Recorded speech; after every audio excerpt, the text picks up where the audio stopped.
इंशाल्लाह करेंगे सर, इंशाल्लाह। चपड़ सर, उस्मान, मैं ब्रदर साहब से मैं ख्वाहिश करता हूँ कि वो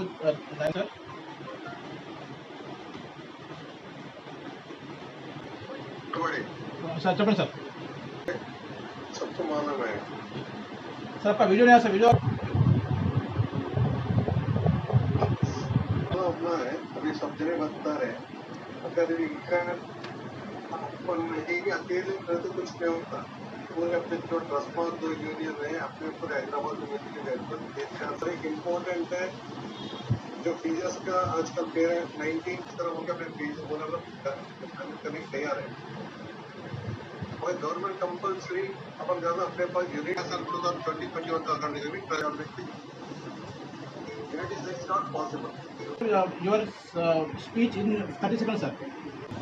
ये बहुत अच्छी बात कर रहे हैं। हमारा भी यही कोशिश है कि जो ना हम लोग जो है पूरे मिलके एक प्लेटफॉर्म पे काम करें। हर एक ऑर्गेनाइजेशन अपना अपने हद तक है, वो अपना हद तक अपना काम कर रहा है, इस पे काम करना बहुत ज़रूरी है। Thank you very much sir. अभी हमारे बीच जो है एक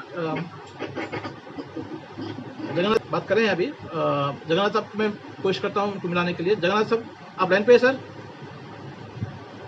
जगन्नाथम सर, सर यहाँ पे दिख रहा नहीं।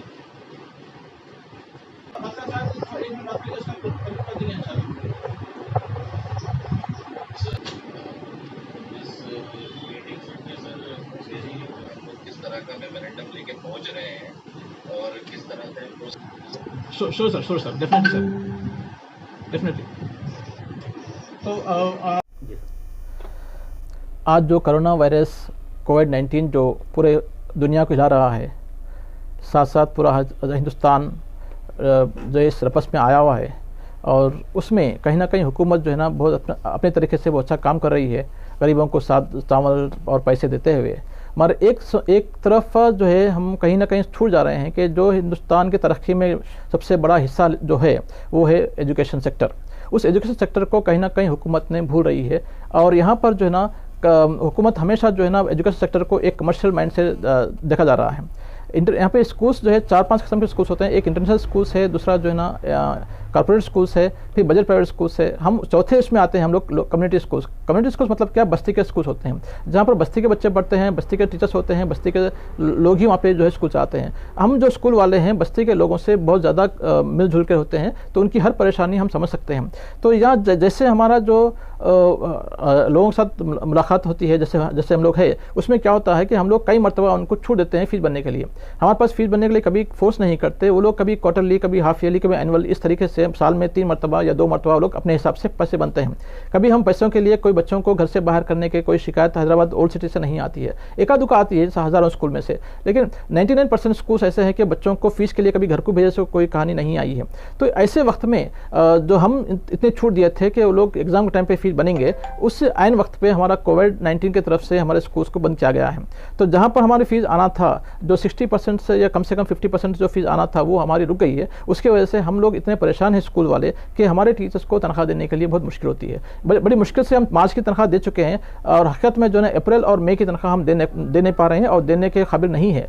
तो यहाँ पर मैं हुकूमत से ख्वाहिश करता हूँ कि जिस तरीके से तमाम आवाम को जो है ना आप लोग साथ दे रहे हैं कि किसी न किसी वजह से, और इसी दौरान में जो है ना आप लोग जूनियर एडवोकेट्स के लिए भी कुछ अमाउंट फंड जो है रिलीज़ किए हैं, इसी लिहाज से हमारे लो बजट प्राइवेट स्कूल और बजट प्राइवेट स्कूल्स को संभालना भी गवर्नमेंट का ही काम है। लिहाजा वो लोग हमारे लिए कम से कम एक 1500 करोड़ का बजट निकाले।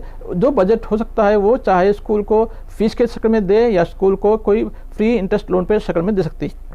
इसके अलावा हम जो है देखते, क्योंकि अभी जब स्कूल खुलता है, अभी तो 50% फीस बाकी है, जब स्कूल खुलने के बाद हमारे जो छोटे स्कूल्स का जो है बहुत बड़ा नुकसान होने वाला है।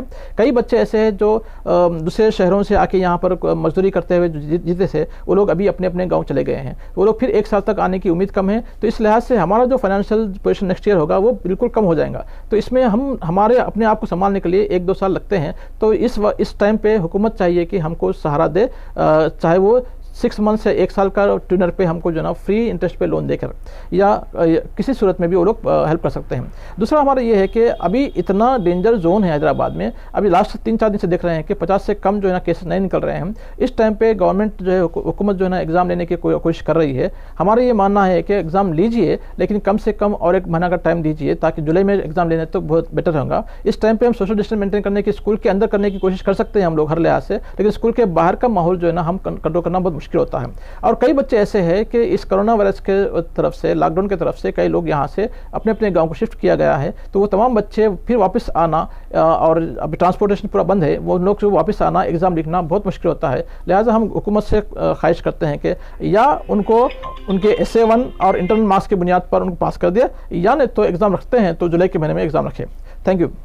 हुकूमत ने अफिडेविट जमा की है हाई कोर्ट के अंदर एग्ज़ाम लेने के लिए। मैं हुकूमत से भी ख्वाहिश करता हूँ, साथ ही साथ कोर्ट में जो जजेस हैं उनके लिए भी मैं ख्वाहिश करता हूँ, रिक्वेस्ट करता हूँ कि उन्होंने अपना आर्डर सुनाने से पहले डेफिनेटली थोड़ा सा इस पर नजरसानी करे और जुलाई के महीने में कंडक्ट करने की परमिशन दे, ताकि जो ना हम रेडी है कि हुकूमत जो हाई कोर्ट जो भी आर्डर देंगी हम उस पर काम करने के लिए तैयार है। लेकिन हम जो सोशल डिस्टेंस के लिए बात कर रहे हैं कि अभी हम लोग, हमारे बच्चे या हमारे कम्युनिटी के बच्चे जो ना अभी वो तैयार नहीं है कि उसको अभी एग्ज़ाम लिखने के लिए। मैं ख्वाहिश करता हूं कि वो जुलाई के महीने में टाइम दे तो बहुत अच्छी बात होती है। इस तारीख से पहले भी एक मरतबा एजुकेशन मिनिस्टर से हम लोग जो है नुमाइंदा किया है, और हम कल भी हो सकता है इंशाल्लाह जाके हम देंगे इनको। हाई कोर्ट में केस है ये सबको मालूम है, मगर सवाल यह है कि जो स्टूडेंट्स है, ख़ास तौर पे पुअर फैमिलीज़ और लो पुअर फैमिलीज़ के जो स्टूडेंट्स है, वो लोग 2 वक्त के खाने के लिए बड़ा परेशान हैं।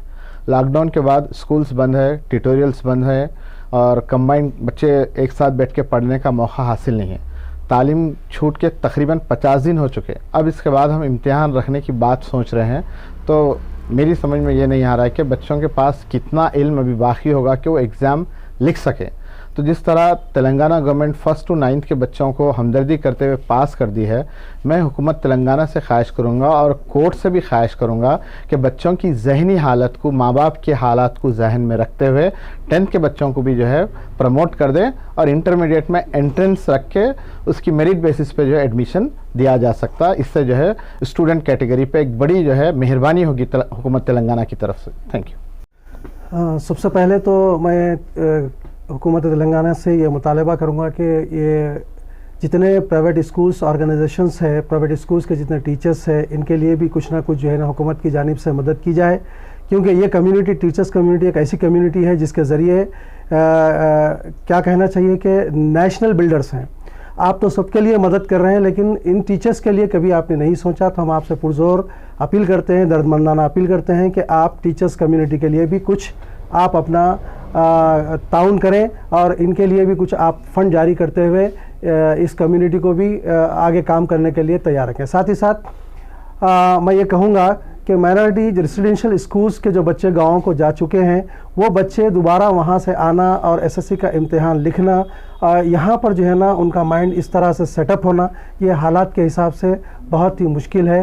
तो मैं हुकूमत से ये मुतालबा करूँगा और हुकूमत के तमाम ज़िम्मेदारान से दर्दमंदाना अपील करूँगा कि फ़ैसला लेने से पहले इन तमाम चीज़ों को ग्राउंड लेवल की जो हकीकत है उससे वाकिफ़ियत रखते हुए अगर फ़ैसला लें, तो ना सिर्फ एजुकेशन का जो है ना क्या बोलना चाहिए मामला अच्छा होगा, और साथ ही साथ बच्चों का मुस्तकबिल भी अच्छा होगा। जैसा कि अभी हमारे साथी ने ये कहा कि जिस तरह 1st to 9th बच्चों को प्रोमोट किया गया, अगर उसी तरीके से अगर 10th क्लास के बच्चों को भी इस साल अगर प्रोमोट किया जाता है, तो ये हुकूमत का बहुत बेहतरीन जो है ना तोहफ़ा रहेगा स्टूडेंट्स कम्युनिटी के लिए। ये मेरी दर्दमंदाना हुकूमत से अपील है। यकीनन इस दुनिया में है लाखों दौलतमंद, लेकिन जब बात आती है सखावत की, तब मेरी मुराद अलहाज सैयद हमीदुद्दीन साहब, चेयरमैन RR ग्रुप से है। इनके लिए चंद अशार अल्ताफ की तरफ से। अल्लाह की एक ऊंची शान देखिए, इस दौर के एक आला हातिम को देखिए, मजलूम के काम आए रियाकारी के बगैर। सखावत की एक आला मिसाल देखिए, मुसीबत ज़दा लाचार बेवाओं पर अपनी दौलत को उन पर निसार देखिए। हैरान है हुकूमतें और ये जमाने वाले, सिर्फ तन्हा इंसान की सखावत देखिए। देता है ये ईमान मशवरा, ए अल्ताफ, जन्नती को देखना है तो सैयद हामिदुद्दीन साहब को देखिए। अल्लाह की एक ऊंची शान देखिए, इस दौर के एक आला हातिम को देखिए।